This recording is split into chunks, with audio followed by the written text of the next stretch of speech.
Chapter 2. Cass. It had only been a week and a day since the nightmare op that had taken Stephen away from me, but when SWAT called, I had to answer. Of course it was in the middle of the night when the call came. Rogue mages and bad guys in general have terrible manners when it comes to arranging the time and place of their particular meltdown. Somebody really should send a nice note to all the psychos out there to simmer down every once in a while, so that we could recover emotionally from a rough operation. That would be awfully nice of them. I looked at my phone, even though the particular ringtone had already told me who was calling. It was the office, all right. That shit must have really hit the fan if SWAT was calling in Squad 4. After the meat grinder we'd been through the week before, we should have had months to mentally recover. What the hell? It wasn't like I'd been sleeping much anyway, those last 8 days since my team had been chewed up. I dragged myself out of bed and shrugged my way into a set of the navy blue tactical fatigues we always wore. By the time I did up my bootlaces and clipped on my gun belt, my mind was fully awake and I had shaken off the dreams of inhuman monsters I'd been lost in moments ago. I dumped my equipment bag on the bed and took all of 10 seconds to glance through it and make sure everything was there. It always was. Survivalists and preppers like to call it a go bag, a prepackaged duffel bag or backpack with the essentials one might need if disaster struck. Grab it and go. Well, disaster was my profession, so my go bag was grabbed on a regular basis. After that, all that was left was my Glock, sitting there on the nightstand like a bad reminder that I should have gone into accounting or some shit like that. Hell, who was I kidding? I've been stuck firmly on this path since I was a kid. There's nothing else I'm good at. Still, when I went to grab it, a little of the skin on my forearm was exposed, and I could see the pinkish line of skin that served as a rude reminder of one of the many wounds I'd endured just over a week ago. It was fading fast already, but flesh that has been knitted back together with magic always holds that freshly healed pinkish hue for a few weeks until it fades back to normal. It made me pause. The sight of that pink skin brought back the memory, the hooked claw digging in and dragging through my flesh like a razor blade, the pain, the blood, the chaos all around me. I closed my eyes tight against the sight of that pinkish skin, against that memory, clenched my fist tight as well. That helps sometimes. Get you back into thinking about what needs to be done, rather than dwelling on what's been done to you. All right, then, I thought. Once more onto the breach, I guess. I shoved my pistol into its holster hard, as if to shove aside any more of those hesitant thoughts, and swung my go bag over my shoulder. Just another day at the office. The text message I'd received included the street address for tonight's festivities, and by the time I got to my car, I had the route called up on my GPS. The app showed a bunch of traffic on the streets around the location, even as late as it was. Damn, maybe this was something big. Didn't matter. All around my apartment, the streets were empty. It was 3 a.m, but I put my little blue flashing light onto the dash of my car anyway.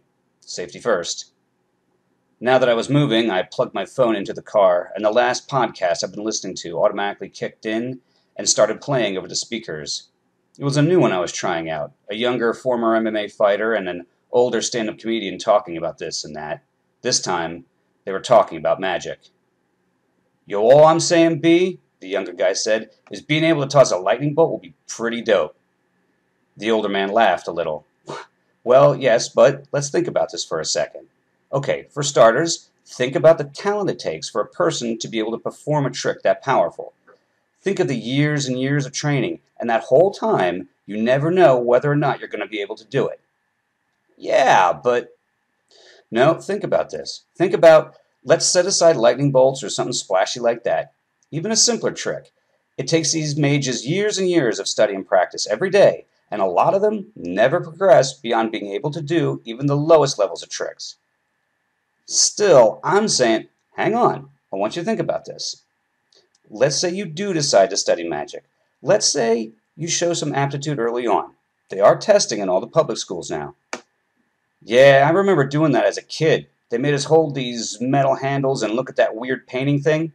A glyph. It's called a glyph. Whatever. Anyway, my shit didn't move at all, the young man said with a little laugh. I'm talking not even a little twitch. Nothing? Nah, nothing. We had a couple of kids who moved the needle a little, though, I remember. I don't think they ever did anything with it, though. Well, that's probably because they couldn't afford the tutors, the older man said. Training in magic is expensive. But let me get back to my earlier point. So let's say you show some talent, and you can afford the time and money to go through those courses. Immediately, and I mean immediately, your name goes on a government list of registered mages. Even if you quit the very next day, you are still registered with the government.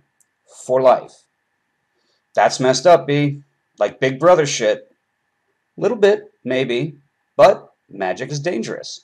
My point is, if there's ever any criminal investigation involving magic in your neighborhood, your name is on a very short list with the local police department. Better have an alibi. Better have an alibi. Or good luck with finding a lawyer who specializes in magical legal defense who doesn't charge at least, what, $1,500 an hour? Minimum? Minimum? Messed up, man. I mean, even if I quit, even if I can't do any tricks at all? Right. And think how difficult it would be to prove that you can't do something. They don't know. The cops don't know that you never completed this course or that one, so you better have an alibi. It's a freaking hassle is what it is. Any magic case and they're up my ass? Fuck that, man. Exactly. Now, think about all that hassle and risk, and add that to the time and money it takes just to find out if you'll ever be able to throw any tricks around. Now ask yourself this. Is it worth it? What do you mean? Is it worth it? I mean, realistically, in your day-to-day life. Okay, let's say you can shoot a lightning bolt. Oh, haha, okay, I'm going to fry anybody that looks at me the wrong way or cuts me off in traffic. No, you're not. No, you're not. That's murder. How fast does your ass end up in prison, and for what? I mean, think about that. By that logic, why not just carry around a gun, right? You don't carry around a gun and just shoot anybody that pisses you off, right?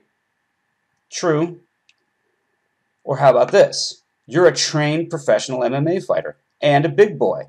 You got the capability right now to do a lot of damage to somebody if you want to. But do you?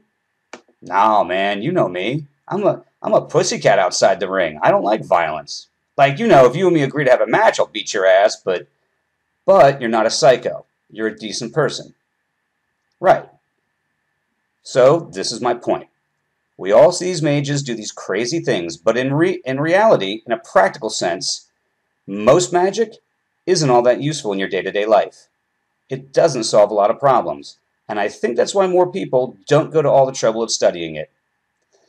I get your point. Still, it would be pretty dope to have that shit in your back pocket if you wanted it. The older man laughed again. Yeah, it still is pretty cool, right? Oh, hey, I have a question. Those glyph things, who makes those anyway? Google that shit for me. I switched off the podcast to give myself a little quiet. It was a discussion that had been gone over a million times before, on every podcast and in every corner bar all over the globe. It was nothing but talk at this point. Tonight, I was going to have to deal with the sharp end of the consequences of the wrong people getting their hands on some magical abilities. Again. I saw the sea of flashing lights created by the squad cars making up the perimeter around the target building.